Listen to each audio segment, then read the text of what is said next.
When the fourth kitten emerged from the pregnant bobcat, Emma's blood ran cold. This wasn't just a strange anomaly, but something deliberately engineered that would soon make them targets of a dangerous military operation. Before we continue, don't forget to subscribe to the channel, like the video, and comment where in the world you're watching from. Let's go. The distant rumble of thunder echoed through the foothills of the Ozarks as Emma Walsh pulled her mud-splattered pickup truck onto the gravel driveway of her secluded wildlife rehabilitation center. Rain fell in heavy sheets, transforming the dirt paths into shallow streams that wound between the various enclosures and outbuildings. It was the kind of spring storm that brought new challenges and sometimes new arrivals. At 42, Emma had spent over 15 years rehabilitating injured wildlife, transforming her grandparents' old farm into a sanctuary known throughout 3 counties.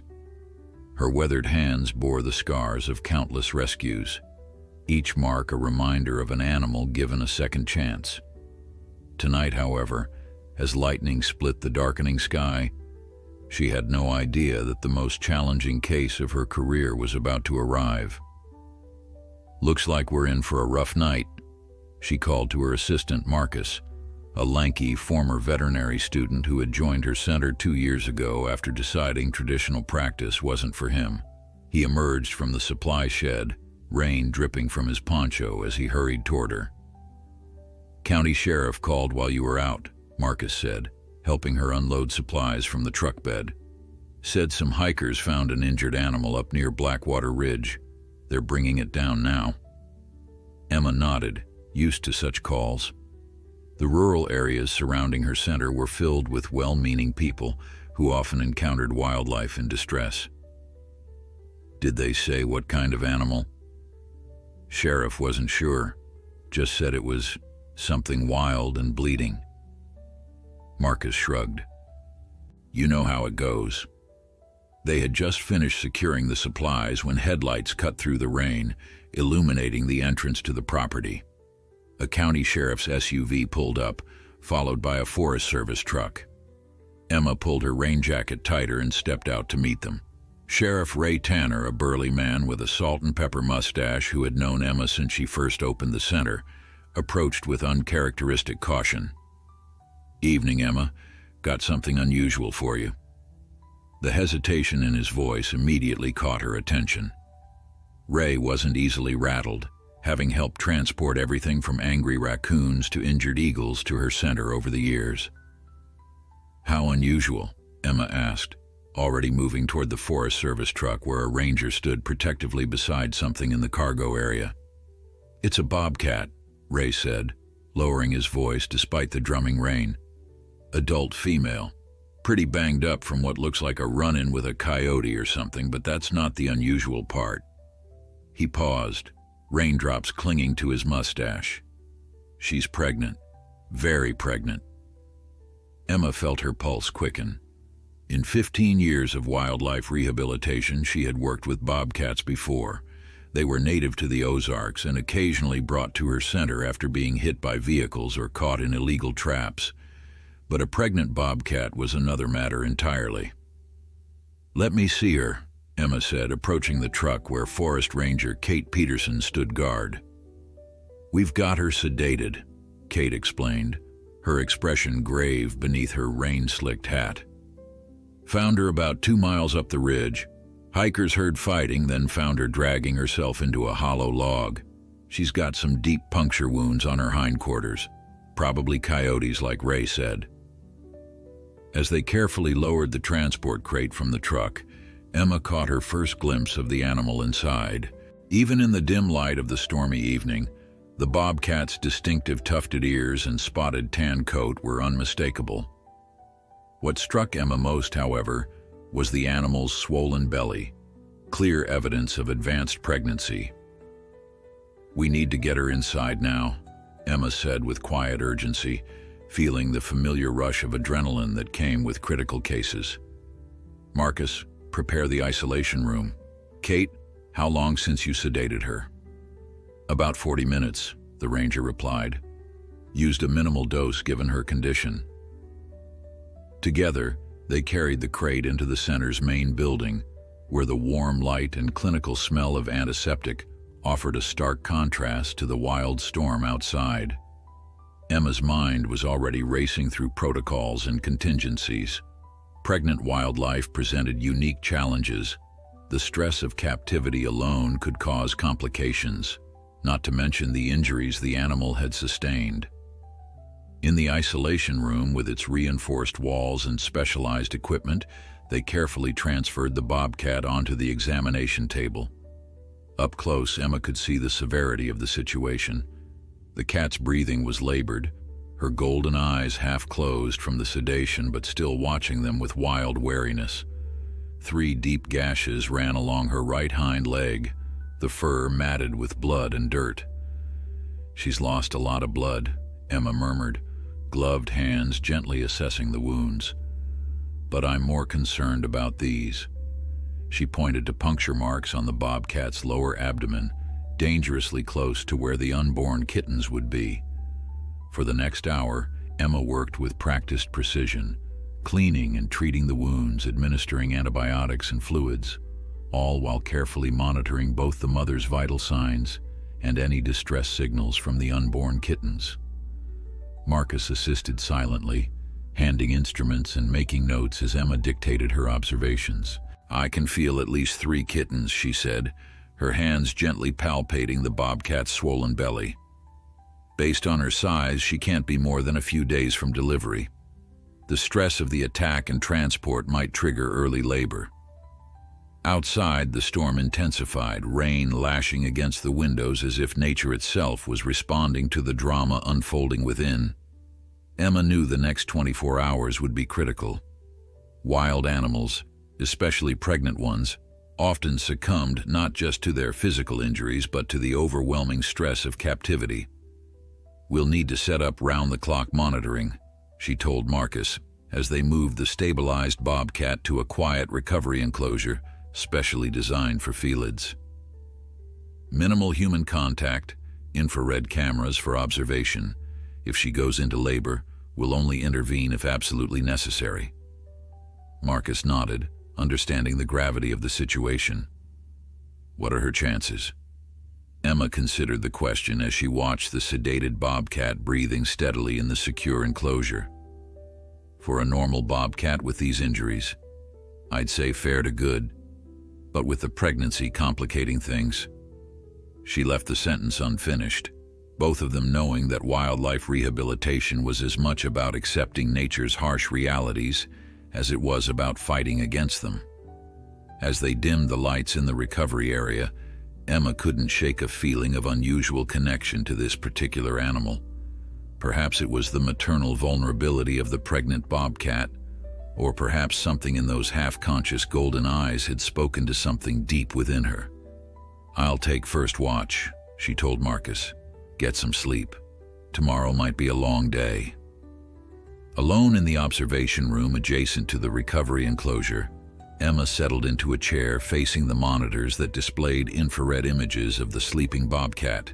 The storm continued to rage outside, but inside, a fragile peace had been established. Emma's thoughts drifted to her own life choices. The medical career she'd abandoned in favor of wildlife rehabilitation, the marriage that had dissolved under the weight of her dedication to the center, the children she had never had. At 42, she had made peace with these decisions, finding purpose in the hundreds of animals she had returned to the wild. Yet something about this pregnant Bobcat, fighting so fiercely to protect her unborn young, stirred emotions Emma rarely allowed herself to examine. The Bobcat stirred slightly in her sedated sleep, a paw twitching as if chasing something in a dream. Emma leaned forward, checking the vital signs displayed on a secondary monitor. Everything stable for now. "Hold on, Mama," she whispered to the screen. "Just hold on." Little did Emma know that the arrival of this pregnant Bobcat would challenge everything she thought she knew about wildlife rehabilitation, maternal instinct, and the blurred lines between wild and domestic. The storm outside was just beginning to abate, But a different kind of storm was brewing within the walls of her sanctuary, one that would change her life forever. Dawn broke with tentative fingers of light pushing through the clouds as the storm finally moved eastward. Emma jerked awake in her observation chair, momentarily disoriented until her eyes focused on the monitor. The Bobcat was awake, alert, and clearly in distress. "Marcus," Emma called, already moving toward the enclosure door. "I think she's in labor." The hours of relative calm had been deceptive. Now, as Emma carefully observed through the reinforced glass window, she could see the Bobcat pacing awkwardly in her enclosure, stopping occasionally to lick at her hindquarters. The wounds from yesterday were still raw, but the animal's instincts were now fully focused on the impending birth. Marcus appeared beside her, hair tousled from sleep but eyes alert. "Should we intervene?" Emma shook her head, her expertise battling with her concern. "Not unless there's a clear emergency. The more we interfere, the more stress we'll cause. That could make things worse." They set up additional monitoring equipment, including a small camera positioned for a better view of the nest box they had provided, a dark, secure space lined with soft bedding where they hoped the Bobcat would choose to deliver. The hours crawled by as the Bobcat's labor progressed with agonizing slowness. "This isn't right," Emma murmured at hour 5, watching the Bobcat's increasingly labored movements. She should have delivered the first kitten by now. Her years of experience told her something was wrong, but intervening with a wild predator in labor was incredibly dangerous for both the animal and the humans. It could also result in the mother rejecting or even killing her offspring due to stress. "We need to prepare for emergency intervention," she told Marcus, her voice tense. "If she doesn't deliver in the next hour, or if she shows signs of acute distress, we'll have to sedate her and potentially perform an emergency C-section." Marcus nodded grimly and began gathering the necessary equipment. Emma had performed such procedures before, but never on a Bobcat, and never with such conflicted feelings about interfering with the natural process. Just as they were finalizing preparations, the Bobcat let out a low, guttural sound and retreated to the nest box. Through the carefully positioned camera, they watched as she began to deliver her first kitten. "There we go," Emma breathed, relief washing over her. "Good girl." The first kitten emerged, tiny, wet, and blind, barely the size of Emma's palm. The Bobcat immediately began cleaning it with rough licks, stimulating its breathing and circulation. Within minutes, a second kitten followed, then a third. 3 kittens, Marcus counted, keeping his voice low as if the Bobcat might hear them through the soundproofed observation room. "They all look viable from here." Emma nodded, watching intently as the mother Bobcat tended to her newborns with the instinctive care that transcended species. This was always the most rewarding part of her work, witnessing the raw, unfiltered miracle of wildlife continuing against the odds. But then the Bobcat tensed again, her body contracting. "There's another one," Emma said, leaning closer to the monitor. The 4th kitten emerged slowly, and immediately Emma knew something was different. Even through the grainy infrared image, she could see that this kitten was noticeably larger than its siblings, with different markings visible even through the birth membrane. "That doesn't look like a Bobcat kitten," Marcus whispered, giving voice to Emma's own thoughts. The mother Bobcat seemed equally confused. She sniffed the 4th kitten cautiously, her movements hesitant compared to the confident way she had tended to the first 3. After a moment's hesitation, however, maternal instinct took over, and she began cleaning this strange offspring as well. "I need to get a better look," Emma said, her scientific curiosity overriding her reluctance to disturb the new family. "We'll wait until she's finished and resting, then do a quick visual assessment with the camera wand." 2 hours later, with the Bobcat dozing while her 4 kittens nursed, Emma carefully inserted a thin camera wand through a small port in the enclosure wall. The specialized equipment allowed them to get close-up images without disturbing the animals. What they saw confirmed her suspicions.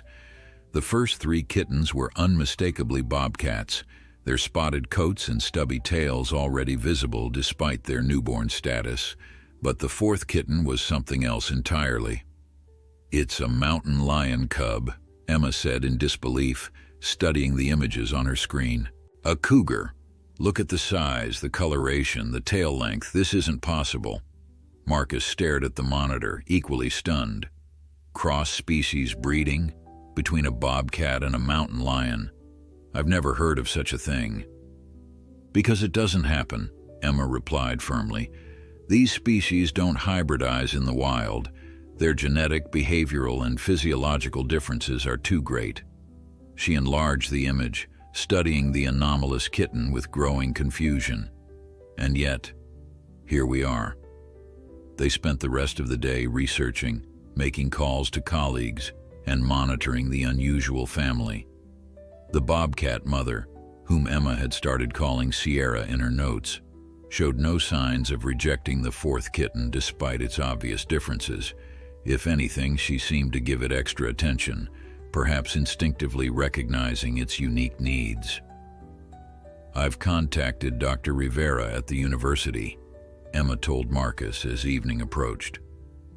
"She's an expert in felid genetics. She's skeptical, of course, but very interested. Wants blood samples as soon as it's safe to collect them." "And what about the state wildlife authorities?" Marcus asked, voicing the question Emma had been avoiding. "Don't we have to report this?" Emma hesitated. Standard protocol required reporting unusual wildlife situations to the relevant authorities. But years of experience had taught her that bureaucracy and scientific curiosity didn't always serve the best interests of the animals involved. "We will," she said finally. "But not until we understand what we're dealing with. If this is some kind of unprecedented hybrid, it could become a research curiosity. I want to make sure Sierra and all her kittens are stable first." As night fell again, Emma found herself unable to leave the observation room. The mystery of the 4th kitten had gripped her completely. She watched as Sierra nursed all 4 babies, the strange cougar cub already noticeably larger than its bobcat siblings. "How did this happen?" she whispered to the darkness. "Where did you come from, little one?" The next morning brought further complications. As Emma checked the overnight monitoring footage, she noticed the 4th kitten was struggling. While the bobcat kittens nursed efficiently, the cougar cub seemed to have difficulty latching properly. Its movements were weaker, its nursing less effective. "We might need to supplement," she told Marcus, concern etching lines around her eyes. "If that cub can't get enough nutrition from Sierra, it won't survive the week." Supplemental feeding of a newborn wild felid was risky. It could cause the mother to reject the kitten, or it could create problematic imprinting on humans. But the alternative was watching the mysterious cub slowly starve. "I'll prepare a specialized formula," Marcus offered. "If we do it right after she nurses the others, when she's more relaxed, we might be able to get away with it." Their first attempt nearly ended in disaster. As Emma carefully opened the small feeding port in the enclosure wall, Sierra sensed the intrusion and responded with explosive aggression, charging the wall with a snarl that made even Emma's experienced heart race. "Back off," she told Marcus, closing the port immediately. "We need a different approach." That night, Emma barely slept, torn between professional protocol and the undeniable pull she felt toward the struggling cougar cub. Something about its impossible existence touched her deeply, resonating with her own life's unexpected turns. By morning, she had made a decision. "We're going to try something unconventional," she told Marcus as she prepared a specialized feeding syringe. "And I need you to trust me on this." What Emma proposed went against standard wildlife rehabilitation practice, against the careful distance she had always maintained with her wild patients. But as she looked at the monitors showing the weakening cougar cub She knew conventional approaches wouldn't be enough for this most unconventional situation. "Sometimes," she said softly, more to herself than to Marcus, "the right thing and the by-the-book thing aren't the same at all." Little did she know just how far beyond the book this case would take her, or how the mystery of Sierra's impossible offspring would challenge everything she thought she understood about the natural world. Emma's unconventional approach proved to be as risky as it was necessary. With Sierra still agitated from their first attempt, Emma decided to use the bobcat's own natural rhythms to their advantage. "Mothers are most relaxed after feeding," she explained to Marcus while preparing a small heating pad. "We're going to mimic the body temperature of a kitten and place this feeding apparatus near the edge of the nest when she's grooming the others." The specialized device Emma had rigged consisted of a thin, flexible tube attached to a small formula reservoir, all warmed to precisely match a kitten's body temperature. The tube ended in a soft, nipple-like attachment that would allow the struggling cougar cub to feed without requiring direct human handling. "If this works," Marcus said, watching Emma calibrate the equipment with meticulous care, "it could revolutionize wildlife rehabilitation for orphaned predator species." Emma shook her head. "Let's not get ahead of ourselves. This is a Hail Mary for an impossible situation. I'd never do this with a normal rehabilitation case." They waited until Sierra's early afternoon feeding session, when the mother bobcat was most content. As predicted, after nursing her kittens, she began the ritual grooming that followed each feeding. While she was distracted with the first 3 kittens, Emma carefully inserted the feeding apparatus through a small, specially designed port in the enclosure wall. Using the camera wand to guide her movements, she positioned the device just at the edge of the nest.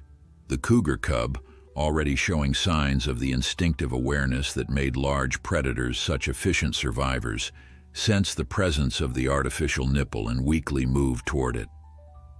"Come on, little one," Emma whispered, watching with intense focus as the cub found the nipple and began to suckle. "That's it." For 10 precious minutes, the cub fed from the device while Sierra remained occupied with her other offspring. Just as the bobcat began to turn her attention toward the strange cub, Emma deftly withdrew the apparatus, leaving no evidence of their intervention. "It worked," Marcus breathed, the tension leaving his shoulders. "He actually took the formula." Emma nodded, allowing herself a small smile of satisfaction. "For now. But we'll need to repeat this multiple times a day to keep him properly nourished. And each time the risk of Sierra detecting our interference increases." Over the next 3 days, they refined their technique, creating a careful schedule that worked around Sierra's natural rhythms. The cougar cub, whom Emma had privately begun calling Atlas in her notes due to his disproportionate size compared to his siblings, showed immediate improvement, his movements becoming stronger and more coordinated. On the 4th day after birth, Dr. Lucia Rivera from the university arrived to examine their unusual case. A small, intense woman with quick movements and quicker eyes, Dr. Rivera had spent 20 years studying the genetics of North American wild felids. "This shouldn't be possible," she said bluntly after viewing the footage and photographs Emma had prepared. "Bobcats and mountain lions diverged evolutionarily millions of years ago. They don't share enough genetic compatibility to produce viable offspring. And yet," Emma gestured to the monitors where Sierra and her 4 kittens could be seen resting peacefully in their nest box. Dr. Rivera shook her head in disbelief. "I need samples. Blood, tissue, anything you can safely collect. This could represent an unprecedented genetic anomaly. The mother is still recovering from injuries, and the kittens are only 4 days old," Emma reminded her firmly. "Any sample collection will have to wait until it can be done without risk to their welfare." Something in Emma's tone made Dr. Rivera look at her more closely. "You've become attached to them," she observed, neither approving nor condemning. Emma didn't deny it. "I'm responsible for their care, And yes, I'm invested in their survival, all of them. You understand that if this is confirmed as a hybrid, it would be a scientific sensation, Dr. Rivera said carefully. There would be significant interest from research institutions, conservation organizations, even private collectors. The last words sent a chill through Emma. She knew all too well the black market demand for exotic wildlife, especially something as unprecedented as a bobcat cougar hybrid. That's exactly why I've been cautious about who knows about this situation. Your discretion is wise, Dr. Rivera agreed, but you can't keep this hidden forever, especially if you want to understand what you're dealing with. After the geneticist left with promises to return when sampling would be safer, Emma found herself increasingly troubled by the implications of Atlas's existence. If natural hybridization between these species was impossible, as all scientific literature suggested, then how had Sierra come to be pregnant with a cougar cub? "We need to go back to where she was found," Emma told Marcus the next morning. "There might be clues about what happened to her before the hikers discovered her." "You think someone did this deliberately?" Marcus asked, his expression darkening. "Some kind of breeding experiment?" Emma didn't want to voice her suspicions, but the possibility had been growing in her mind. "I don't know. But Sierra didn't just happen upon a friendly mountain lion in the woods. Something unusual occurred, and I want to understand what." While Marcus stayed behind to monitor the Bobcat family, Emma drove back to Blackwater Ridge with Ranger Kate Peterson. The spring forest was vibrant with new growth, the storm damage already beginning to heal as nature reclaimed disturbed areas with fresh vegetation.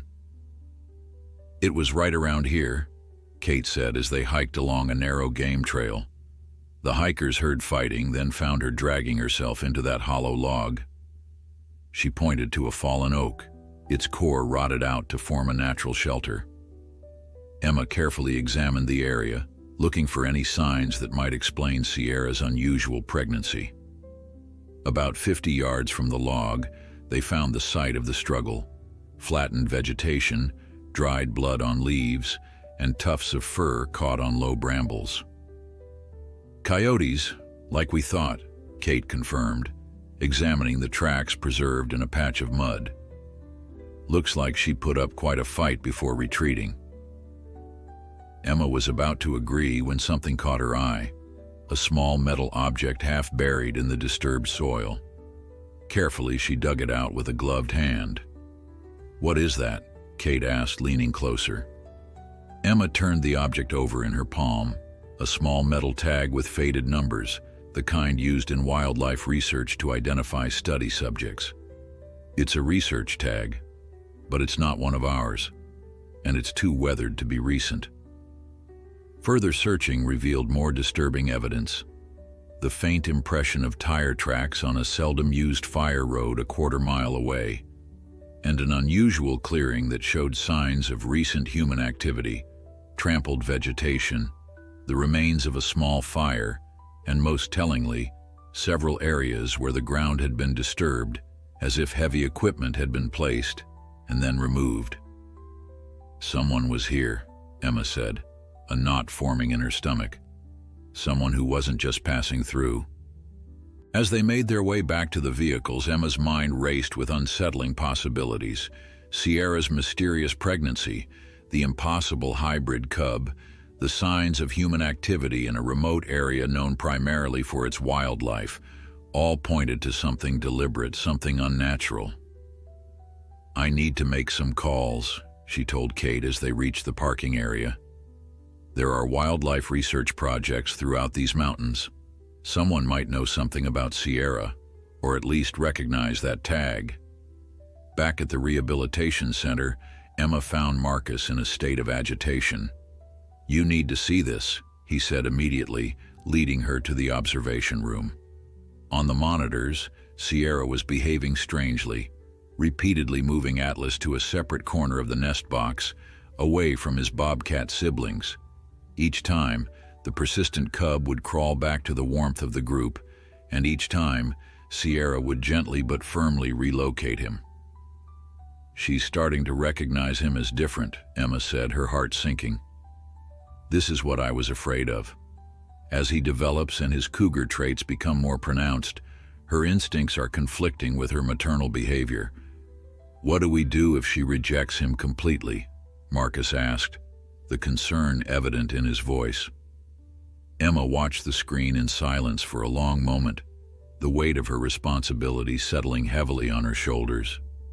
She had already crossed several lines of conventional wildlife rehabilitation practice. How much further was she willing to go to save this impossible cub? "Let's hope it doesn't come to that," she finally said. But in her heart, she was already preparing for the difficult decisions that seemed increasingly inevitable. That night, as a pale quarter moon rose over the Ozark foothills, Emma made the first of many calls to colleagues across the country, seeking any information about unauthorized wildlife research in the region.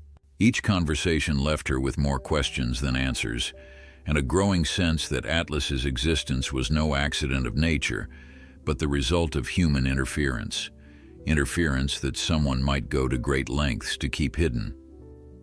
By the time the kittens were a week old, Emma's suspicions had hardened into certainty.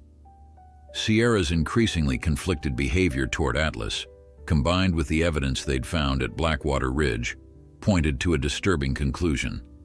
Someone had deliberately manipulated this bobcat's pregnancy through artificial means. "I've cross-referenced the tag with every legitimate wildlife research project in a 5-state area," Emma told Marcus as they prepared for the morning feeding ritual. "Nothing matches. Whoever tagged Sierra wasn't operating through official channels." The mystery deepened when Dr. Rivera called with preliminary results from tests she'd run on fur samples they'd managed to collect from the enclosure floor. "I've never seen anything like this," the geneticist said, her voice tense with excitement and confusion. "Based on the mitochondrial DNA, the mother is definitely a pure bobcat. But the anomalous kitten... Emma, it's not just a mountain lion. The genetic markers are unusual." "Unusual how?" Emma asked, putting the call on speaker so Marcus could hear. "I'm seeing evidence of genetic manipulation," Dr. Rivera continued. "Certain sequences that don't occur naturally in either species. I need better samples to confirm, but if I'm right, this isn't a natural hybrid at all. It's a genetically engineered animal." The words hung in the air like a physical presence, confirming Emma's worst fears while raising countless new questions. Who would do such a thing? Why implant modified cougar embryos in a wild bobcat? And perhaps most pressingly, what would they do when they discovered their experiment had been found? "We need to be careful about this information," Emma said after ending the call. "If someone went to these lengths, they won't want their work discovered." Marcus nodded grimly. "Should we contact the authorities? FBI, maybe?" "With what? Suspicions and preliminary genetic tests? We need more concrete evidence." Emma watched the monitors where Sierra was once again separating Atlas from his siblings. "Right now, our priority has to be keeping these animals alive and safe." That priority became increasingly challenging over the next few days. Sierra's maternal instincts were waging a visible war with her natural recognition that Atlas was not her own kind.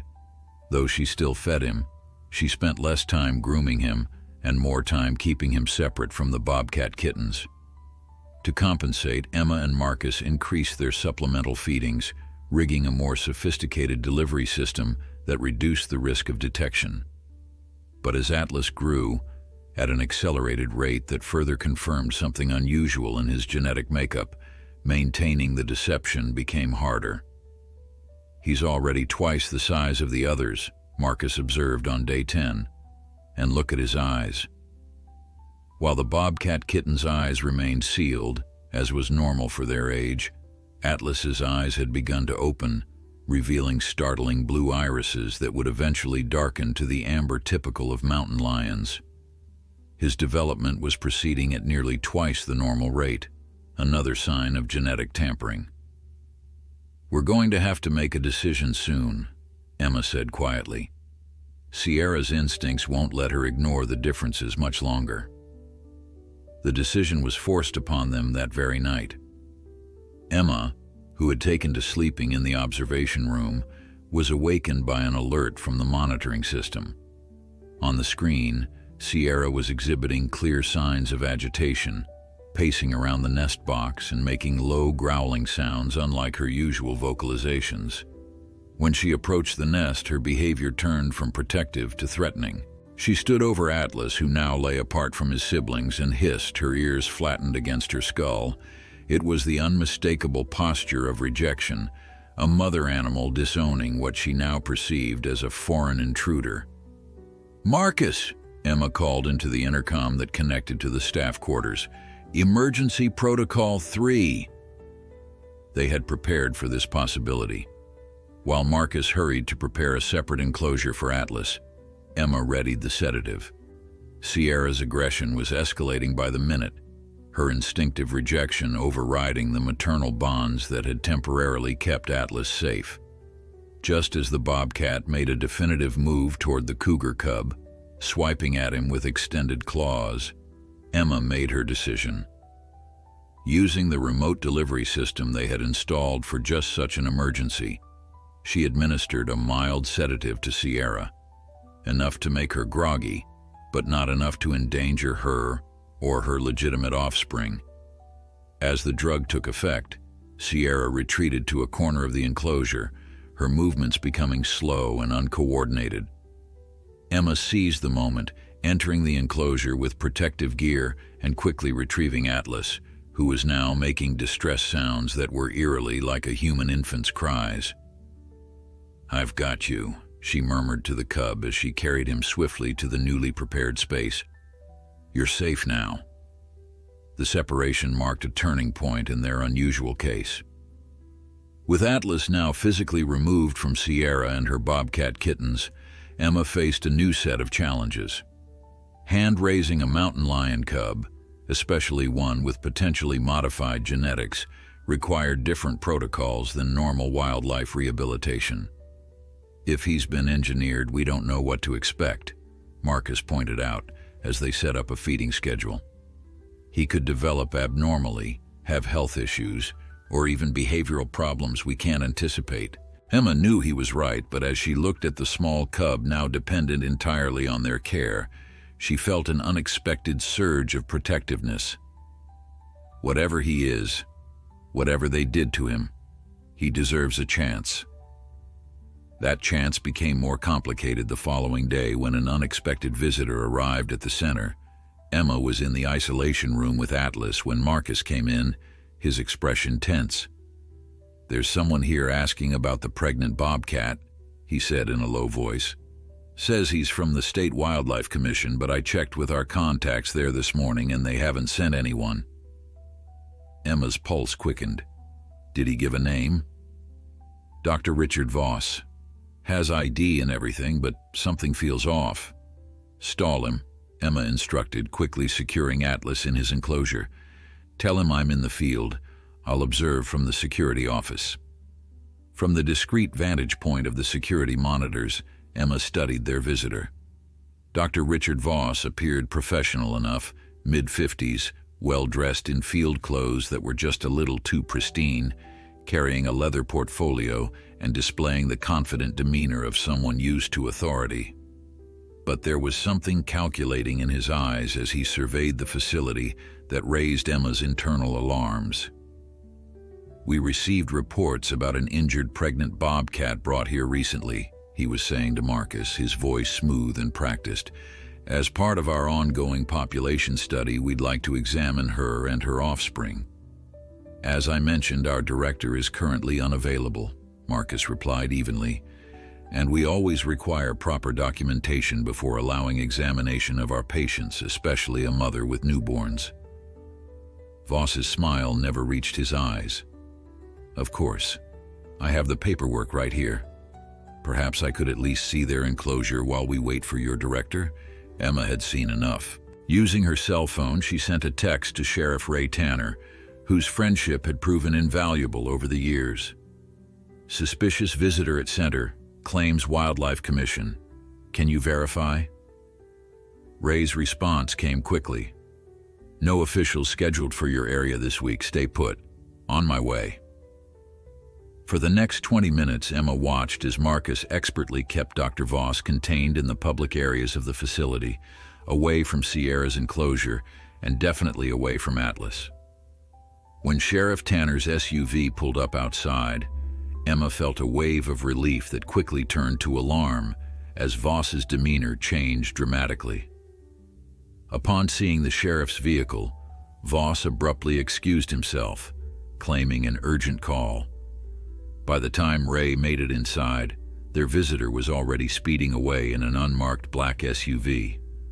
That's not a state vehicle, Ray observed, watching through the window as the car disappeared down the gravel drive. Want me to go after him? Emma shook her head. No, but I'd appreciate if you could run those plates, and maybe have a deputy drive by occasionally for the next few days. After the sheriff left, promising to look into their mysterious visitor, Emma and Marcus conducted a thorough security check of the entire facility, changing access codes and reviewing camera placements. They know she's here, Emma said grimly as they worked, and they'll be back. For Sierra or for Atlas? Marcus asked. Maybe both. Emma paused at the window of Atlas's isolation room, watching the cub as he slept, his oversized paws twitching in dreams. Whatever they've created, they want it back, and I don't think they care what happens to anyone who gets in their way.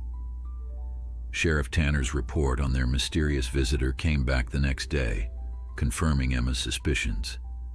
The license plate on Dr. Voss's vehicle was registered to a shell company called Nexus Biological Research, with no public records or visible footprint beyond a post office box in Delaware. Classic front operation, Ray explained over the phone. I've asked some contacts in the FBI to look into it, but don't expect quick results. These types of companies are designed to hide ownership. Emma thanked him and hung up, her gaze drifting to the security monitors. Atlas was awake, exploring his enclosure with a curiosity and coordination that belied his young age. At just 2 weeks old, he was displaying developmental markers more typical of a month-old cub, another indication of genetic manipulation. I've reinforced all the exterior access points, Marcus reported, entering the monitoring room with mud on his boots and determination on his face. Added secondary locks, upgraded the alarm system, and installed motion sensors around the perimeter. Good, Emma nodded, appreciating his initiative. Any word from Dr. Rivera? She called while you were feeding Atlas. Wants to come back tomorrow with more specialized equipment. Says the genetic anomalies are unlike anything in the literature. Emma weighed the risks. Having the geneticist return meant potentially exposing Atlas to more scrutiny, but they needed answers, both to provide proper care for the cub and to understand what they were up against. Tell her to come after dark, and to make sure she's not followed, Emma decided. And Marcus, let's keep Sierra's Bobcat kittens out of this for now. I don't want them subjected to any unnecessary testing.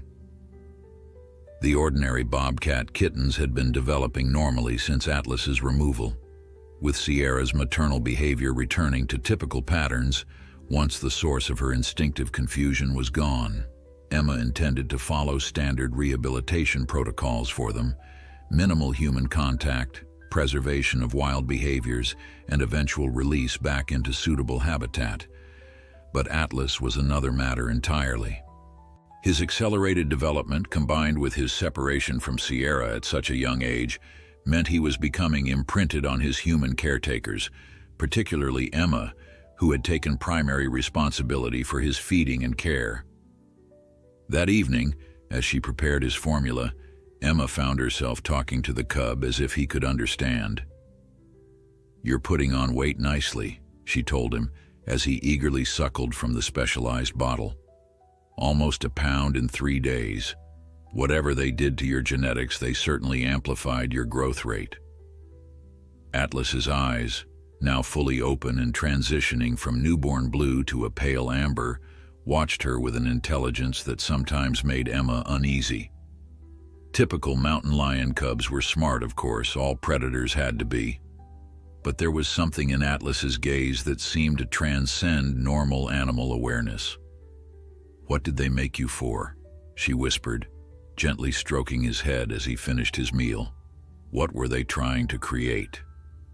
The cub responded by attempting to climb into her lap, his oversized paws kneading at her thighs in the instinctive behavior of nursing felids.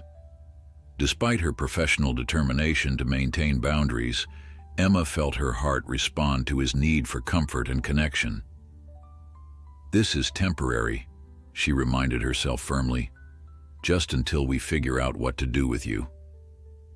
But even as she said it, Emma knew the situation was far from simple. A genetically modified mountain lion cub couldn't just be released into the wild like other rehabilitated animals.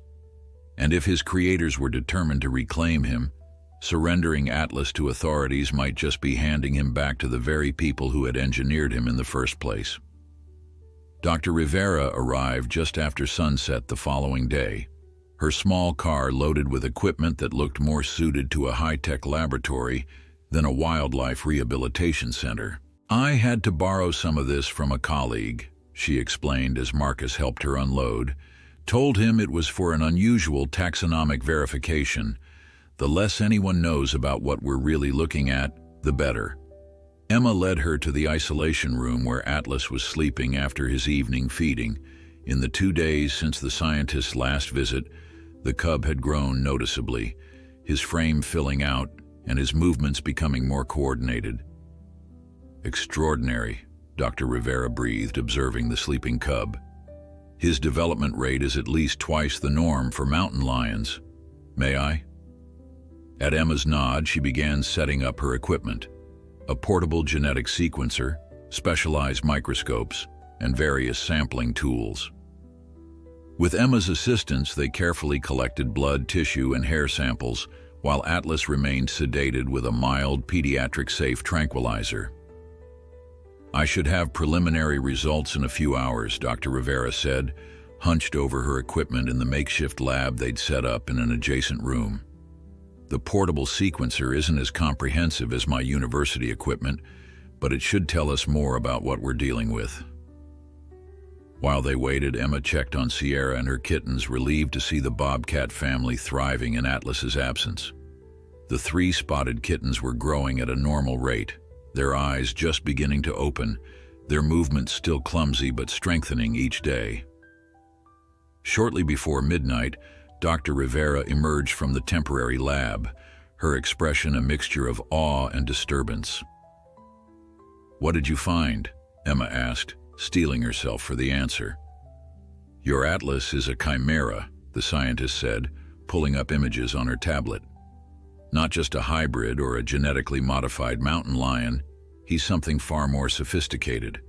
His cells contain genetic material from multiple sources, integrated in ways that should be technologically impossible." "What sources?" Marcus asked, peering at the complex diagrams.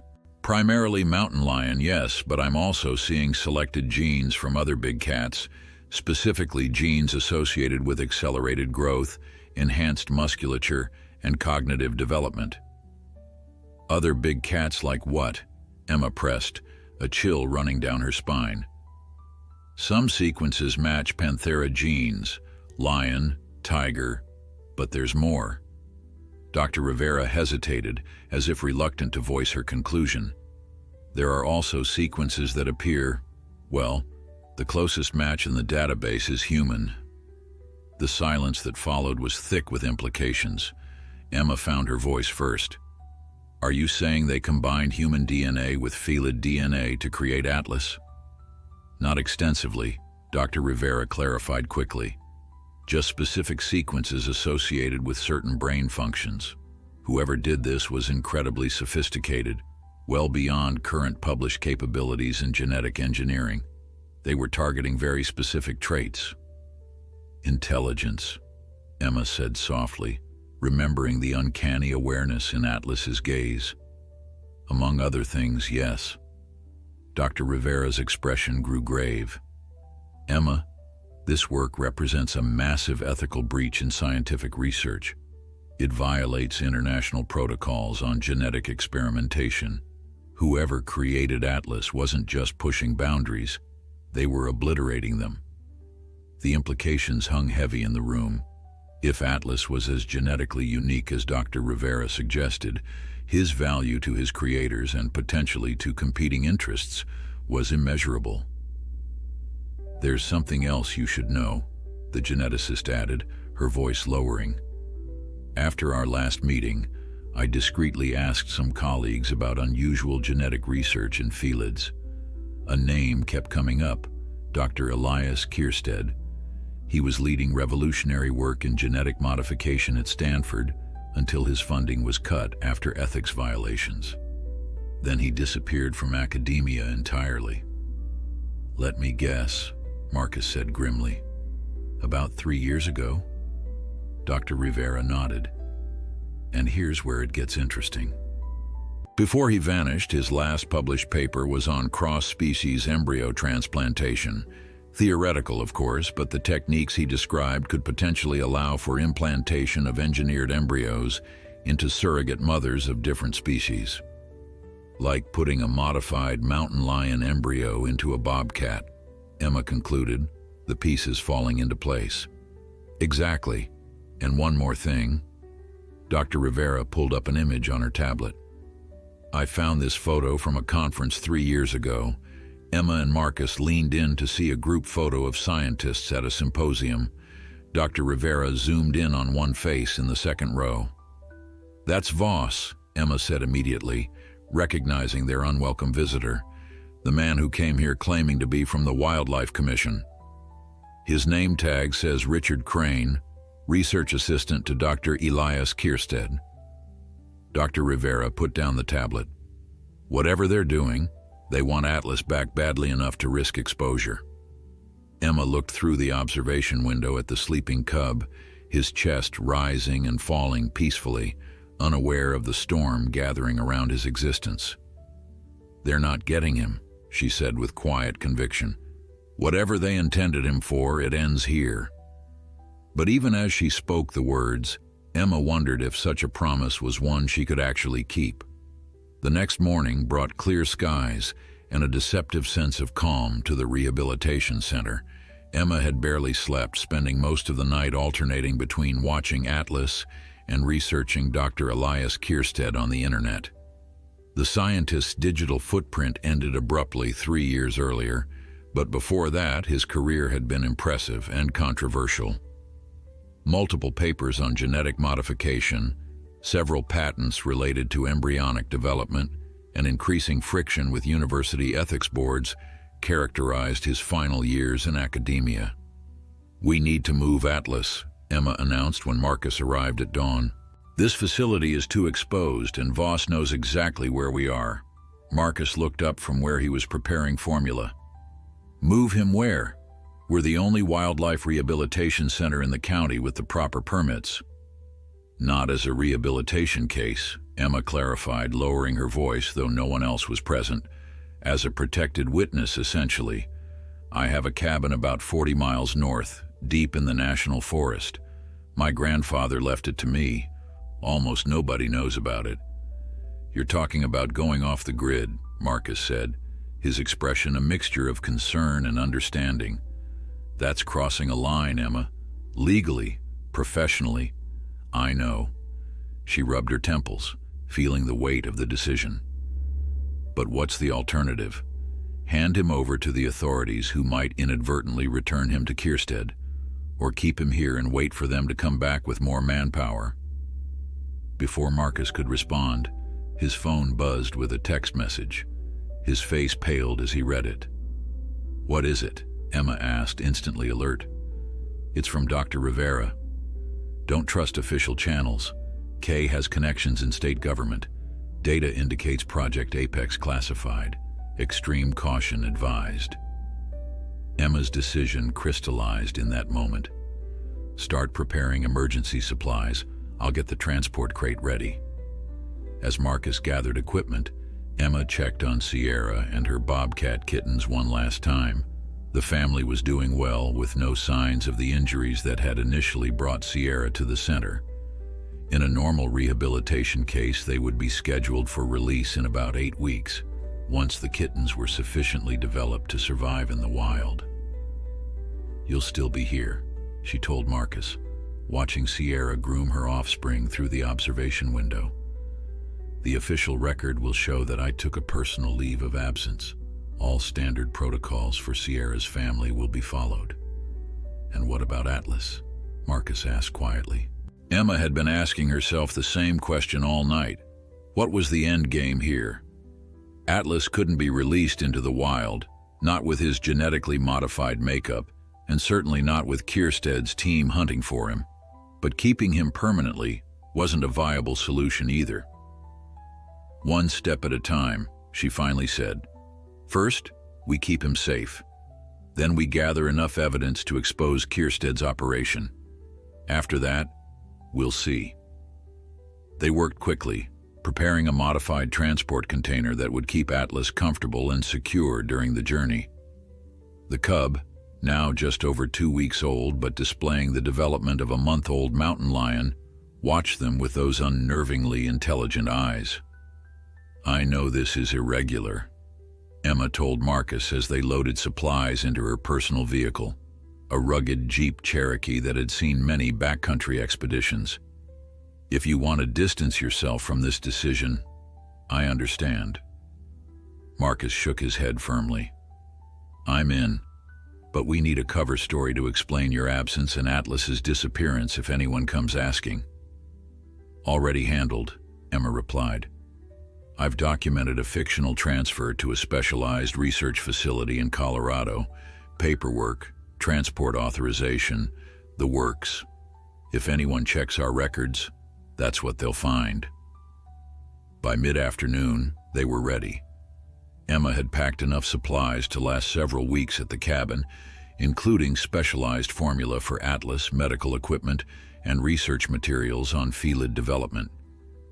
The plan was for Marcus to continue normal operations at the center while Emma went on leave, with periodic secure communications to monitor both situations.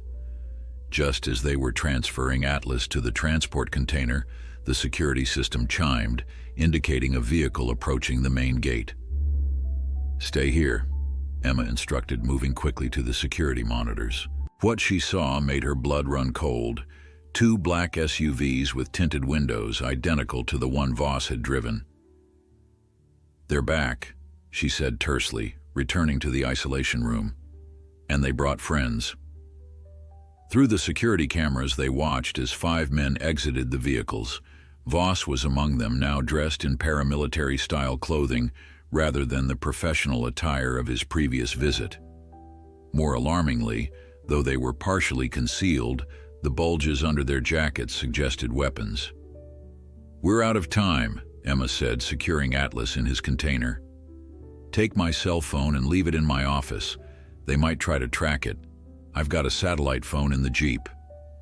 Marcus nodded, taking the phone. "What about the back road? The service access through the north property line?"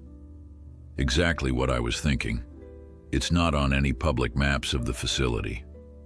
Working with the practiced efficiency of people who had handled many wildlife emergencies, they quickly loaded Atlas and the supplies into Emma's Jeep, which was parked behind the main building, out of sight from the front entrance. "Buy me as much time as you can," Emma said, gripping Marcus's shoulder briefly, "and be careful. These people aren't playing by any rules we recognize." "I've already texted Sheriff Tanner," he assured her. "Told him we have aggressive trespassers. He's sending deputies." Emma nodded gratefully, then slipped into the driver's seat. The isolation building connected to a utility corridor that led to the maintenance shed, which in turn opened onto the seldom-used back road. If she could reach it without being spotted, she'd have a clear path to the Forest Service roads that would take her toward the cabin. As she carefully navigated the narrow access path, Emma heard Marcus's voice over the facility's PA system, greeting the unwelcome visitors with professional courtesy while undoubtedly stalling for time. Atlas, unusually quiet in his transport container, seemed to sense the tension, his amber eyes fixed on Emma through the ventilation openings. "It's going to be okay," she told him softly, though she had no way of knowing if that was true. The Jeep cleared the tree line just as Emma heard shouting from the direction of the main building. In her rearview mirror, she caught a glimpse of two figures running toward the isolation unit. They had realized Atlas was missing.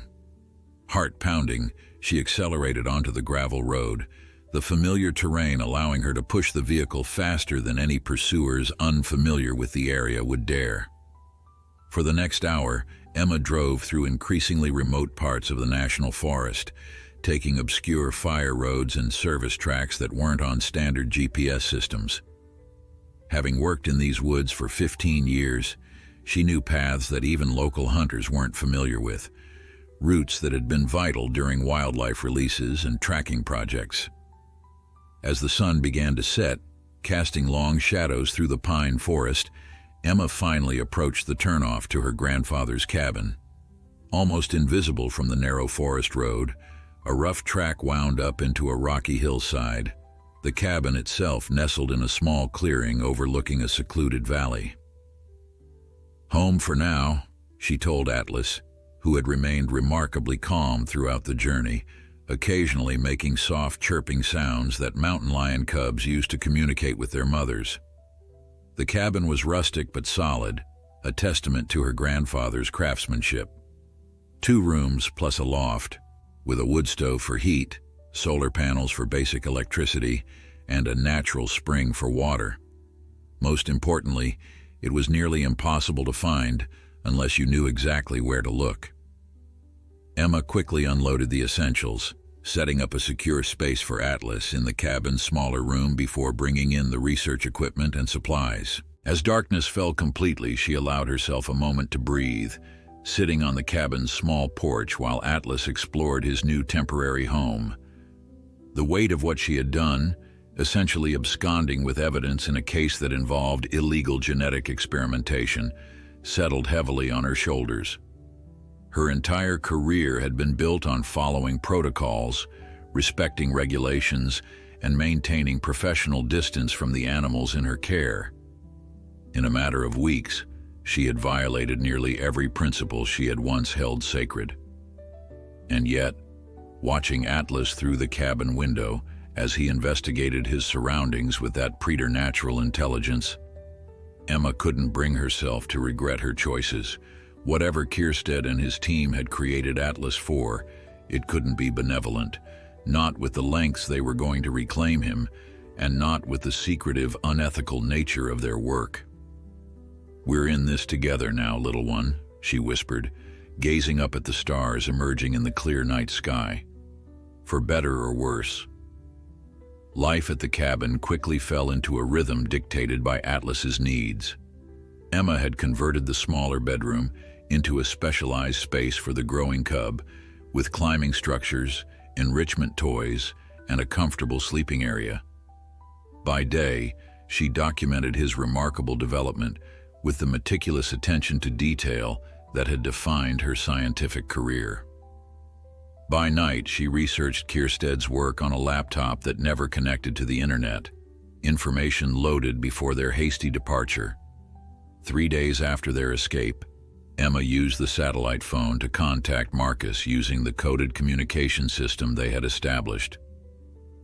"The birds are fine," Marcus reported, their agreed-upon signal that the rehabilitation center was secure. "Your friends came back twice, but each time they found the sheriff's deputy on site. They maintained their wildlife commission cover story, but Ray isn't buying it." "And Sierra's family?" Emma asked, watching Atlas through the window as he practiced pouncing on a stuffed toy, his movements already showing the precision that made mountain lions such effective hunters. "Thriving. On track for release in 7 weeks if all continues well." Emma felt a wave of relief. At least that part of her work remained untouched by the chaos surrounding Atlas. "Any news on our other situation?" There was a pause before Marcus answered. "Dr. Rivera sent a secure message. She's been analyzing the samples and found something disturbing. The genetic modifications aren't just for physical traits. They're specifically designed to enhance memory formation and problem-solving abilities. She says it's like someone was trying to create the perfect predator. Emma watched as Atlas systematically worked to open the puzzle feeder she had made for him. His amber eyes focused with an intensity that seemed beyond his 3 weeks of age. That tracks with what I'm seeing. His development isn't just accelerated, it's enhanced. He's solving problems that adult mountain lions would struggle with.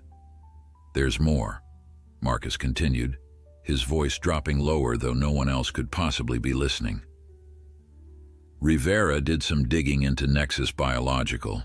It's definitely a front, but the money trail leads to military contractors. Specifically, ones associated with specialized weapons development. The implications sent a chill down Emma's spine. They're creating biological weapons, she said softly. Weaponizing wildlife. That's Rivera's theory too. A new kind of specialized asset. Animals with enhanced capabilities that could be deployed in situations where technology might be detected or neutralized. After ending the call with promises to check in again in 3 days, Emma sat on the cabin's porch, watching the sun set behind the distant mountains while trying to process this new information. The idea that Atlas had been created as a potential weapon made her both furious and profoundly sad. Such magnificent creatures already existed in nature. What kind of arrogance drove humans to believe they could improve on millions of years of evolution? Inside the cabin, Atlas had fallen asleep after his evening feeding, his growing body, now the size of a 2-month-old mountain lion cub despite being barely 3 weeks old, curled up on the cushioned bed Emma had made for him. Despite the circumstances, she couldn't help but feel a deepening bond with the unusual cub. His intelligence made interactions with him fundamentally different from other wildlife she had rehabilitated. He seemed to understand her in ways that were simultaneously fascinating and unsettling. The next morning, Emma awoke to find Atlas watching her from the foot of her bed, his amber eyes studying her with that uncanny focus. She had secured his room the night before, but somehow he had figured out how to open the latch, a feat that should have been impossible for a cub his age, regardless of species. "Good morning to you too," she said, sitting up slowly. "Seems we need better locks." Atlas made a chirping sound and approached cautiously, his oversized paws moving with surprising grace across the quilt. Unlike typical wild felids, who might tolerate human presence but remained fundamentally untamed, Atlas actively sought interaction. He butted his head against her hand in a gesture startlingly similar to a domestic cat seeking affection. "This isn't normal," Emma told him, even as she found herself responding to his clear desire for connection. "You know that, right?" The next week brought accelerated changes in Atlas's development. By his 4th week of life, a point when normal mountain lion cubs would still be largely dependent on their mothers, he was displaying the physical capabilities and behavioral traits of a 3 to 4-month-old. He had begun practicing stalking behaviors, could leap impressive distances, and most remarkably, seemed to be attempting to mimic human behaviors he observed. Emma documented everything meticulously, creating a research log that would serve as evidence of Kierstead's genetic manipulation when they eventually brought this to the proper authorities. But with each passing day, the question of what would happen to Atlas afterward grew more complex. "He's not releasable," she told Marcus during their scheduled call. "Even without the risk of Kierstead finding him, his genetic makeup makes him fundamentally different from natural mountain lions, and his imprinting on humans has progressed beyond what we'd normally see in rehabilitation." "What's the alternative?" Marcus asked. "Permanent captivity? A zoo?" They'd never accept him without documentation, and explaining his origins means exposing everything. The question haunted Emma as she watched Atlas grow more capable and aware by the day. His intelligence was becoming impossible to ignore. He not only recognized words, but seemed to understand concepts. When Emma accidentally cut her hand while preparing food, Atlas had brought her the first aid kit she kept on a shelf. No typical mountain lion, regardless of age, would make such connections. On their 10th day at the cabin, Emma was reviewing her notes when she heard Atlas making an unusual vocalization from the front window. He had positioned himself on the lookout bench, his body language alert, and focused on something in the distance. Moving carefully to his side, Emma peered through the trees but saw nothing unusual in the forest clearing. "What is it, buddy?" she asked quietly. Atlas continued the low, warning sound. Not quite a growl, but a clear indication of perceived threat. Emma had worked with enough predators to know better than to dismiss such warnings. Retrieving the binoculars from her pack, she scanned the tree line methodically. At first, she saw nothing. Then a flash of movement caught her eye, something that didn't belong in the natural rhythm of the forest. Focusing the binoculars, she felt her heart skip. A man in camouflage gear, moving with deliberate stealth along the distant ridge. Even from this distance, the shape of the rifle he carried was unmistakable. "How did they find us?" she whispered, instinctively moving away from the window. Atlas continued his warning sound, now moving restlessly between windows, tracking something Emma couldn't see. With growing alarm, she realized he was monitoring multiple positions. There was more than one intruder approaching the cabin. Moving quickly but quietly, Emma gathered the emergency go-bag she had prepared for just such a contingency. Atlas watched her with alert understanding, his body tense but not panicked. She had never attempted to put him in a harness before, knowing that restraining a wild predator, even a young one, could trigger unpredictable responses. But to her surprise, he stood perfectly still as she secured the specially designed equipment around his growing frame. "We need to move quietly," she told him in a low, calm voice, not caring how irrational it might seem to speak to a mountain lion cub, as if he fully understood. Something in his posture and attention suggested he did. The cabin had been chosen by her grandfather specifically for its defensibility, including a concealed exit route through the root cellar that emerged in a densely vegetated ravine 100 yards behind the structure. As Emma secured their essential supplies and the research documentation, she heard the first indications that their hunters were closing in. The subtle crackle of radio communication, too distant to make out words, but clear enough to confirm coordinated movement. Atlas remained eerily calm, his behavior nothing like what she would expect from a normal cub facing danger. He moved with purpose, staying close to Emma, but maintaining a vigilant awareness of their surroundings. As they slipped into the root cellar and Emma pulled the concealed door closed behind them, she couldn't shake the unnerving thought that Kierstead's genetic modifications might have created exactly what he intended, a perfect predator with intelligence that bordered on the human.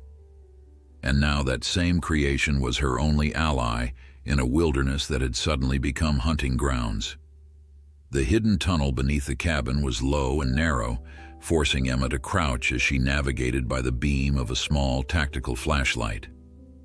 Atlas moved ahead of her, his enhanced vision allowing him to see in the near darkness with an ease she could only envy. The passage, reinforced with timber supports that spoke of her grandfather's meticulous craftsmanship, extended nearly 100 yards before sloping upward toward a concealed exit. Emma's mind raced as they moved, trying to piece together how Kierstead's team had located them. The cabin wasn't on any official records under her name. Her grandfather had made sure of that, valuing his privacy above all else. They had used no electronics that could be traced, and only Marcus and Dr. Rivera knew their location. As they neared the exit, Emma extinguished the flashlight and listened intently. Above them, filtered through the earth and roots, came the muffled sounds of the cabin being breached, doors forced open, furniture overturned. The search had begun. "We need to put distance between us and them," she whispered to Atlas, who watched her with unblinking focus. "Stay close and quiet." The exit, concealed beneath a natural formation of fallen logs and dense undergrowth, emerged in a steep-sided ravine thick with mountain laurel. Emma carefully pushed aside the camouflaged hatch, scanning for any sign of their pursuers before easing herself out. Atlas followed, his movements silent and precise, already displaying the stealth that made mountain lions such effective hunters. Using the ravine for cover, they moved steadily away from the cabin, Emma careful to leave minimal signs of their passage. Years of tracking wildlife through these forests had taught her how to move without disturbing the environment, a skill now crucial to their survival. Atlas, despite his youth, seemed to instinctively understand the need for stealth, placing his paws with deliberate care. When they had traveled nearly a mile, Emma paused to get her bearings. The forest stretched in every direction, the dense canopy limiting visibility, but also providing cover from aerial observation. She knew these mountains contained numerous caves and rock shelters that could provide temporary refuge, but reaching them would require crossing more exposed terrain. A distant sound caught her attention, the mechanical thrum of an engine, perhaps an ATV or small vehicle. Kiersted's people were mobilizing for a wider search. They needed to move faster. "This way," she murmured to Atlas, turning toward a ridge where the undergrowth grew particularly dense, difficult terrain for vehicles or even people on foot, but navigable for someone who knew the forest as intimately as she did. They traveled through the remainder of the day, stopping only briefly for water and rest. Atlas showed remarkable endurance for his age, another sign of the genetic enhancements at work in his developing body. By late afternoon, they had reached a series of limestone bluffs that rose above the forest floor, offering both shelter and a vantage point to observe their back trail. Emma led Atlas to a narrow crevice that widened into a shallow cave, one of many natural shelters she had documented during previous wildlife surveys. Inside, they were protected from both the elements and casual observation. "We'll rest here until dark," she told Atlas, who immediately began investigating the cave with characteristic thoroughness. "Then we'll continue north toward the state park boundary." As she unpacked their minimal supplies, Emma's thoughts turned to Marcus. Had he been compromised? Was he safe? There was no way to contact him without risking their position, but she hoped he had enacted their emergency protocols when he realized something had gone wrong. Atlas returned from his inspection of the cave and settled beside her, his body warm against the chill that had begun to seep into the limestone shelter as the sun lowered. Despite the danger of their situation, Emma found herself marveling at the bond that had formed between them, a connection unlike anything she had experienced in years of wildlife work. "You're not what they intended," she told him softly, her hand resting on his growing frame. "Whatever they engineered you to be, you're becoming something else entirely." Atlas's amber eyes met hers with that unsettling intelligence, and Emma had the distinct impression he understood not just her words, but the complex emotions behind them. It was moments like these that forced her to confront the ethical implications of Kiersted's work. Atlas was neither fully wild nor domestic, neither purely animal nor human. He existed in an unprecedented liminal space that challenged conventional categories. As darkness fell, Emma prepared to move again. Using the night as cover seemed their best strategy, especially given Atlas's superior night vision. But as she gathered their supplies, a concerning development became apparent. Atlas was limping slightly, favoring his right front paw. "Let me see," she said, carefully examining the paw. A deep thorn had embedded itself between the pads, causing inflammation and pain. Emma removed her medical kit and worked with gentle precision to extract the thorn and clean the wound. Atlas remained perfectly still throughout the procedure, watching her work with patient trust. "This needs time to heal," she told him, applying antibiotic ointment to the injury. "We'll have to adjust our pace." The setback forced a change in strategy.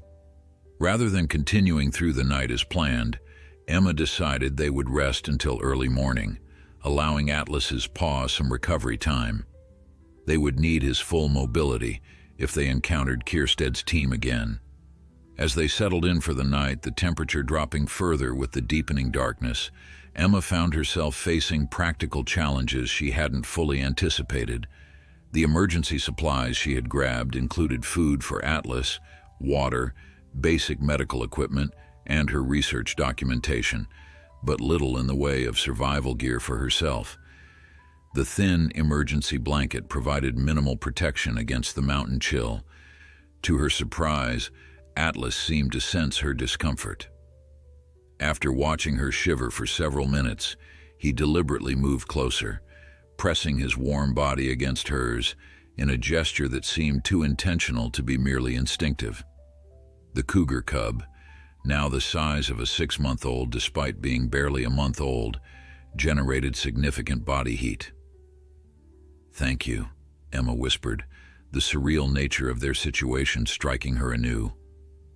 She was on the run in remote wilderness, accompanied by a genetically engineered mountain lion cub that displayed intelligence and empathy beyond anything natural evolution had produced.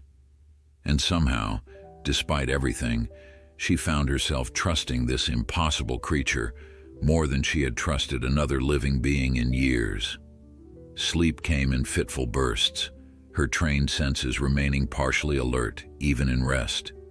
Each distant sound, the call of a night bird, the rustle of leaves in the breeze, brought her briefly to consciousness, ears straining for any indication of pursuit. Atlas, too, seemed to maintain a vigilant half-sleep, his ears twitching at each new sound.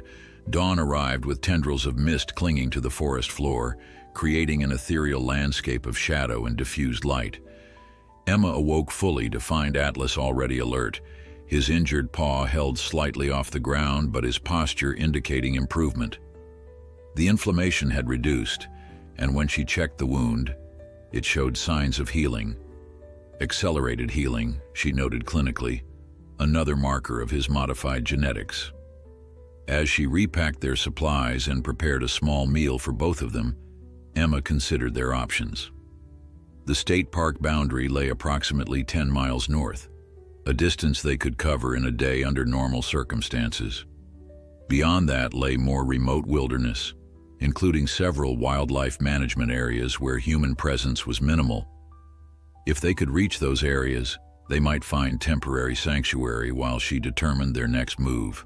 But the fundamental question remained unanswered. What was the endgame here? Emma couldn't keep running forever, and Atlas deserved more than a life as a fugitive. They needed allies, evidence, and a plan to expose Kierstead's operation without endangering Atlas in the process. As if sensing her internal conflict, Atlas approached and sat before her, his amber eyes fixed on hers, with an expression that seemed to demand answers. Emma had always prided herself on her scientific objectivity, her ability to maintain professional distance from the animals in her care. But looking into those eyes that reflected an intelligence that transcended normal animal awareness, she found herself responding as she would to another thinking being. "I don't have all the answers," she admitted quietly, "but I promise I won't let them take you. Whatever happens next, we face it together." Atlas blinked slowly, then turned his attention to the forest beyond their shelter, his posture suddenly alert. Emma followed his gaze but saw nothing in the misty morning light, yet something had caught his attention, something beyond her human senses. They needed to move. Now. Emma moved instantly, gathering their supplies with practiced efficiency. Whatever Atlas had detected, scent, sound, or some other sensory input beyond human perception, she had learned to trust his alerts. They slipped from the limestone shelter into the misty forest, moving with careful speed through the understory. The forest was awakening around them, birdsong creating a natural symphony that could either mask their movements or betray them with sudden silence. Emma guided them toward a ridge line where the terrain became increasingly rocky, difficult to traverse but offering better concealment and fewer tracking opportunities for their pursuers. Atlas moved with renewed energy, his injured paw seemingly improved enough for travel. His development continued to astonish Emma. At just over 4 weeks old, he displayed physical capabilities and awareness that would be remarkable in a cougar 3 times his age. The genetic modifications were expressing themselves more dramatically with each passing day. By mid-morning, they had covered several miles of challenging terrain. Emma paused at a small stream, allowing them both to drink and rest briefly. As Atlas lapped at the clear water, his ears suddenly swiveled backward, his body tensing. A moment later, Emma heard it too, the faint but unmistakable sound of a helicopter, its mechanical rhythm out of place in the natural environment. "Under the trees," she urged, leading Atlas deeper into a stand of ancient hemlocks where the dense canopy provided cover from aerial observation. They crouched together in the shadows as the helicopter passed overhead, its silhouette briefly visible through gaps in the foliage. "They're putting serious resources into finding us," Emma murmured, her concern deepening. Private security operations didn't typically employ helicopters for search operations. This suggested either government involvement or resources far beyond what she had anticipated. As the sound of the helicopter faded, Emma made a calculated risk. Withdrawing the satellite phone from her pack, she powered it on briefly to send a prearranged text message to Marcus, a single code word that would tell him they were alive but compromised. The phone remained on only long enough to transmit, minimizing the risk of signal detection. They continued their journey northward, the terrain gradually changing as they approached the state park boundary. Here, the forest was older, less disturbed by human activity, with massive trees creating a cathedral-like atmosphere. Under different circumstances, Emma would have appreciated the primeval beauty of the landscape. Now she assessed it purely in terms of survival advantage. Late in the afternoon, they reached a series of steep ridges that marked the transition to state park land. From a vantage point atop one of these ridges, Emma surveyed their back trail, looking for any sign of pursuit. The forest stretched peacefully below them, giving no indication of the human drama unfolding within its bounds. As she scanned the horizon, Atlas suddenly growled, a sound she had rarely heard from him. Following his fixed gaze, Emma spotted movement in a clearing nearly half a mile away. 3 figures in tactical gear, moving in a search pattern through the forest. Even at this distance, the silhouettes of their weapons were unmistakable. "They're hurting us," Emma realized with growing alarm. The helicopter, the ground teams, they weren't just searching randomly. They were systematically pushing them toward something, or someone. The realization forced a change in strategy. Instead of continuing northward as planned, they would need to move laterally, breaking the containment pattern before it closed around them completely. Emma studied their options, identifying a steep ravine to the east that might allow them to slip through the developing cordon. As they carefully descended toward the ravine, the satellite phone in Emma's pack vibrated, a single pulse indicating an incoming message. Finding momentary cover behind a fallen tree, she checked it quickly. Sierra family safe. Rivera evidence secured. Feds involved. K desperate. Trust no one in uniform. The message confirmed her worst fears. If federal agencies were involved, the operation had escalated beyond a private security action. The reference to Kierstead being desperate suggested their escape had disrupted something significant, perhaps a timeline or deadline related to Atlas's development. They reached the bottom of the ravine as dusk approached, the light fading rapidly beneath the dense canopy. The watercourse at the ravine's base provided both a path to follow and a method for minimizing their scent trail. Emma and Atlas waded through the shallow water, moving as quickly as the rocky terrain allowed. Night had fully descended when they finally stopped, finding shelter in a hollow beneath the exposed roots of a massive fallen oak. Emma was exhausted, the adrenaline that had sustained her beginning to ebb. Atlas, however, seemed energized by the darkness, his eyes reflecting the minimal available light as he maintained vigilant watch. "You're in your element now, aren't you?" Emma whispered, watching him scan their surroundings with predatory focus. As they shared a sparse meal of emergency rations, Emma's thoughts turned to the long-term implications of their situation. The satellite phone message confirmed that Marcus had secured Dr. Rivera's evidence, documentation of Kierstead's genetic experimentation that could potentially expose the entire operation. But with federal agencies now involved, the question of who to trust had become even more complicated. Their momentary peace was shattered by a sound that made Emma's blood run cold, the distinctive baying of tracking hounds, distant but unmistakable. "Dogs," she breathed, a new fear gripping her.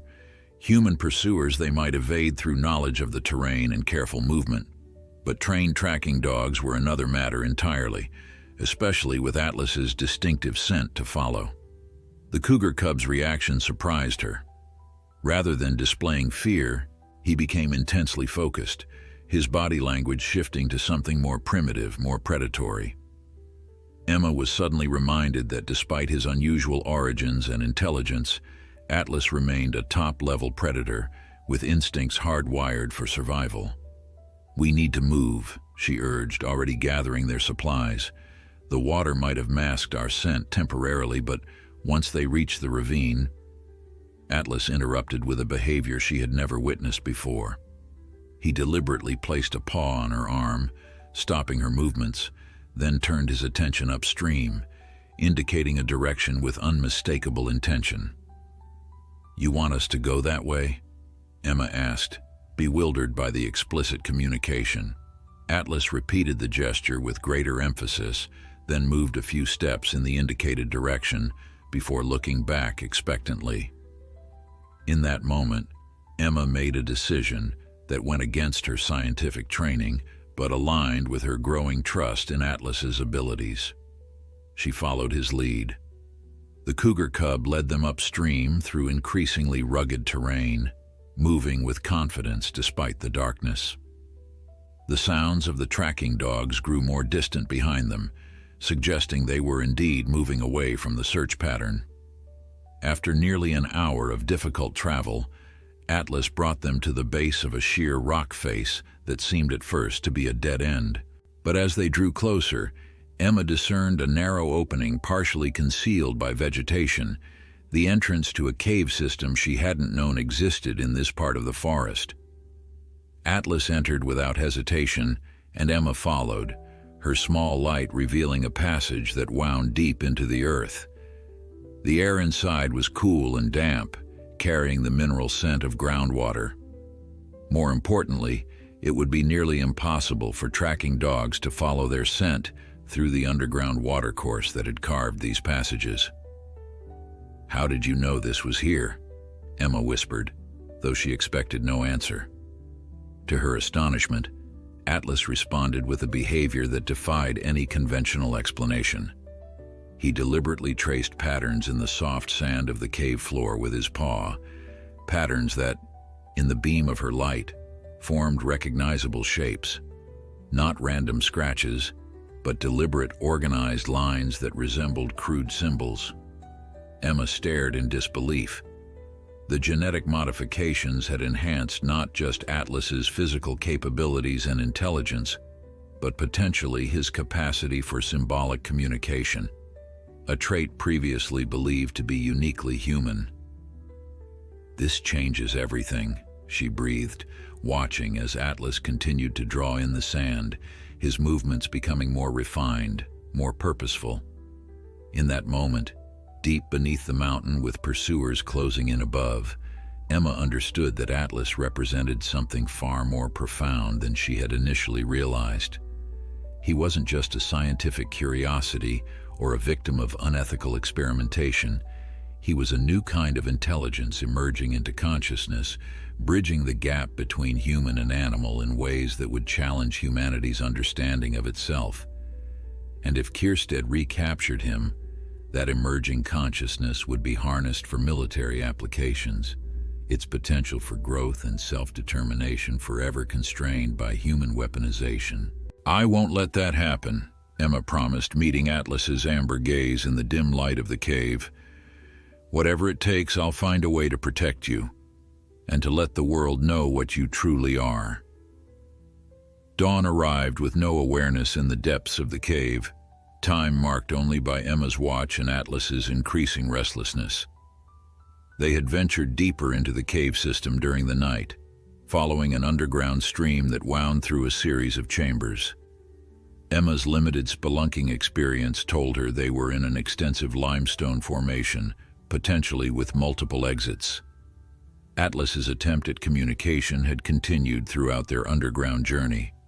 His markings in the sand had become more deliberate, more patterned, though Emma was still struggling to interpret their meaning. Was he trying to map the cave system, express concepts? The implications were staggering, suggesting cognitive abilities far beyond anything previously documented in non-human species. "We need to find another way out," Emma told him, conserving her flashlight's battery as they rested in a large chamber where the ceiling rose high enough to stand. "They'll have the main entrance covered by now." Atlas watched her with that unnervingly intelligent gaze, then rose and moved purposefully toward one of the chamber's branching passages. He paused, looking back at her with clear expectation. Once again, Emma followed his lead. The passage narrowed, forcing them to proceed single file, the sound of flowing water growing louder. After several hundred yards, they emerged into another chamber, where the underground stream cascaded down a rocky slope before disappearing into a crevice. Natural light filtered in from above. A small opening in the ceiling revealed a patch of morning sky. Emma examined the shaft of light. The opening was perhaps 20 feet above, too narrow for human passage, but potentially accessible for someone Atlas's size. More importantly, it provided fresh air and orientation to the world above. "We need to find where this stream exits the mountain," she decided, following the watercourse downward. Atlas kept pace, occasionally moving ahead to scout the path. Their progress was slow, the terrain increasingly challenging as the cave system descended. Emma's light revealed stunning formations, stalactites and stalagmites that had formed over millennia, undisturbed by human presence. Under different circumstances, she would have marveled at their beauty. Now she focused solely on finding a way back to the surface. After nearly 2 hours of careful navigation, they detected a change in the air, a freshness that suggested proximity to the outside world. The passage widened, the ceiling rising as the stream's flow accelerated.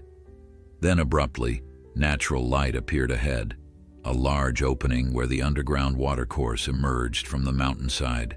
Emma approached cautiously, scanning for any sign of their pursuers before stepping into the sunlight.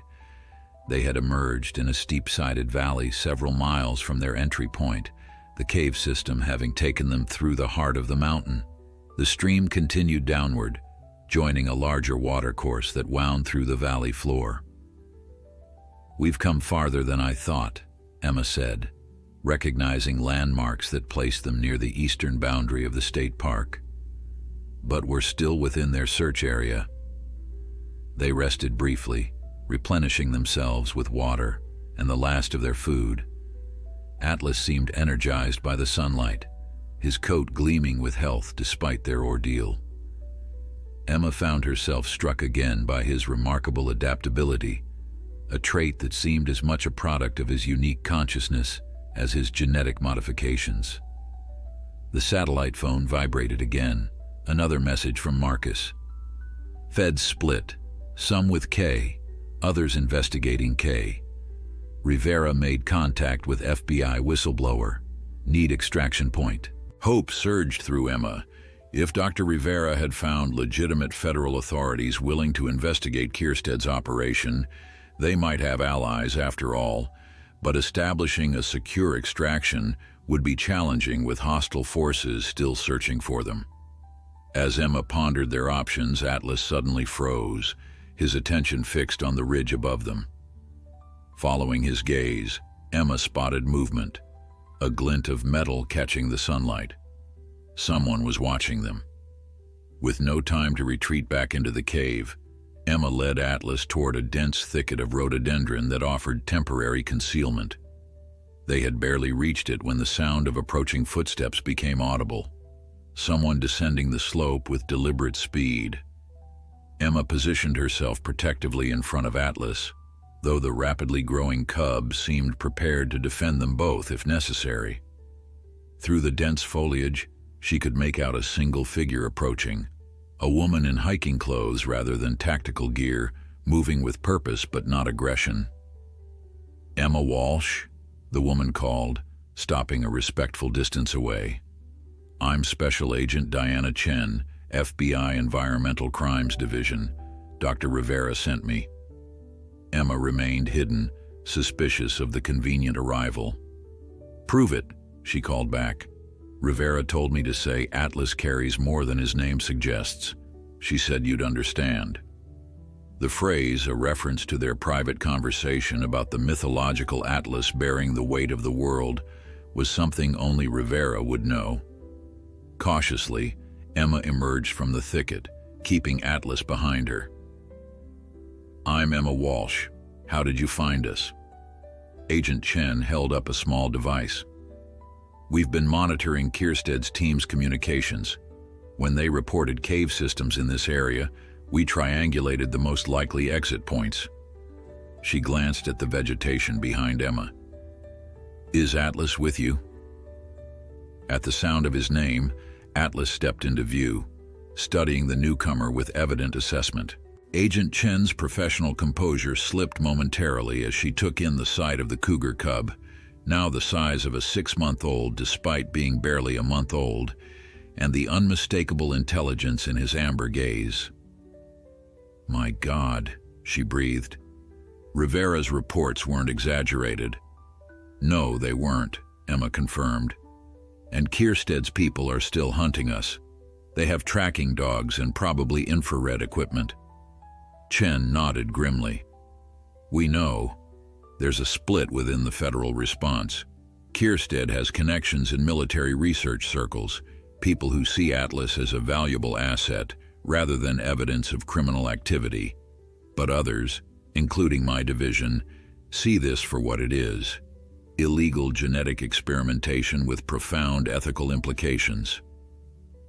"What's your plan?" Emma asked, still wary despite the agent's apparent sincerity. "We have a vehicle waiting 2 miles east of here. If we can reach it, I can get you to a secure location where Dr. Rivera is already waiting with the evidence she's compiled. From there, we can place you both in protective custody until we build our case against Kierstead." Emma considered their options. Trusting a stranger represented significant risk, but continuing alone with dwindling supplies and increasing search pressure seemed equally dangerous. More importantly, Agent Chen represented their best chance of exposing Kierstead's operation and securing Atlas's future. Before she could respond, Atlas made the decision for them. He moved forward, approaching Agent Chen with deliberate steps, then sat directly before her, meeting her eyes with that uncanny, evaluating intelligence. Chen remained perfectly still, allowing the scrutiny with remarkable composure. "Hello, Atlas," she said quietly. "We're going to help you." The cub maintained his assessment for several more seconds, then turned back to Emma and made a soft, churring sound she had come to recognize as affirmation. "He trusts you," Emma translated, her own decision made. "And so will I, for now. But I need your word that Atlas will be protected, not just as evidence, but as a sentient being with rights." "You have it," Chen promised. "Rivera has already begun the paperwork to classify him under special protected status. What Kierstead did was criminal, but Atlas himself is something extraordinary. The world needs to understand that." Their journey to the extraction point was tense but uneventful, moving through the forest with Agent Chen regularly checking in with her team via secure radio. As they traveled, Emma shared her observations of Atlas's development, including his recent attempts at symbolic communication. "He's trying to communicate with you?" Chen asked, fascinated despite the urgency of their situation. "Not just trying," Emma corrected. "Succeeding in his own way. He understands far more than he should be capable of expressing. I believe he's developing his own form of language." They reached the extraction vehicle, an unmarked SUV hidden on a seldom-used fire road, just as the distant sound of helicopters returned. Agent Chen hurried them inside, then took the wheel, navigating the rough terrain with practiced skill. As they left the forest behind, Emma felt Atlas press against her side, his body tense as he watched his wilderness home recede through the window.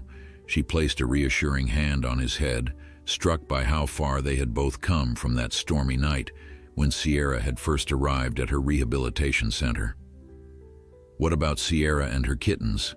Emma asked as they joined a main highway, beginning to feel the first real sense of safety in days. "Following standard rehabilitation protocols," Chen assured her. "Marcus has been coordinating with state wildlife officials. They should be ready for release in about 6 weeks." The safe house turned out to be a secluded research facility 3 hours away, its perimeter secured by federal agents. As they approached the main building, Emma saw Dr. Rivera waiting for them, her expression shifting from anxiety to relief as they emerged from the vehicle. "You made it," the geneticist said, embracing Emma briefly, before turning her attention to Atlas, who regarded her with recognition. "And look at you, even more advanced than when I last saw you." Inside, they found a space prepared specifically for Atlas, a large, comfortable room equipped with climbing structures, enrichment toys, and monitoring equipment that would allow them to document his continued development in safety. "This is temporary," Agent Chen explained as Atlas explored his new environment. "Once we've secured indictments against Kierstead and his team, we'll need to determine a permanent solution, something that respects both Atlas's nature and his unique status." That evening, after Atlas had settled and Emma had showered and eaten her first proper meal in days, she joined Rivera and Chen in reviewing the evidence they had compiled. The case against Kierstead was substantial. Genetic data proving unauthorized experimentation, financial records linking his operation to off-books military funding, and Emma's detailed documentation of Atlas's development. "We'll be ready to move against Kierstead within a week," Chen informed them. "In the meantime, you both need to remain here. Your safety is still our primary concern." After the others had retired for the night, Emma returned to Atlas's room, finding him awake and watching the moon through a large, reinforced window. He acknowledged her presence with a soft vocalization, then returned to his lunar contemplation. Emma settled beside him, feeling the weight of the past month, all they had experienced, discovered, and survived together. Atlas was no longer just an unusual rehabilitation case or even a scientific anomaly. He had become something far more profound, a bridge between worlds, a new kind of consciousness that challenged humanity's understanding of intelligence itself. "Your life won't be easy," she told him softly. "You exist in a space between, not fully wild, not domesticated, not human, yet more than animal. But I promise you this, you won't face it alone." Atlas turned from the window, his amber eyes meeting hers with unmistakable comprehension.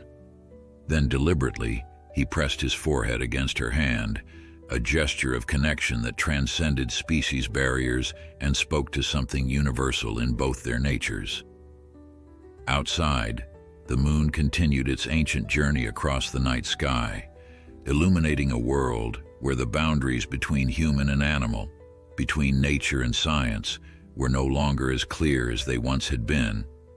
And in that uncertainty, lay both profound challenge and extraordinary possibility.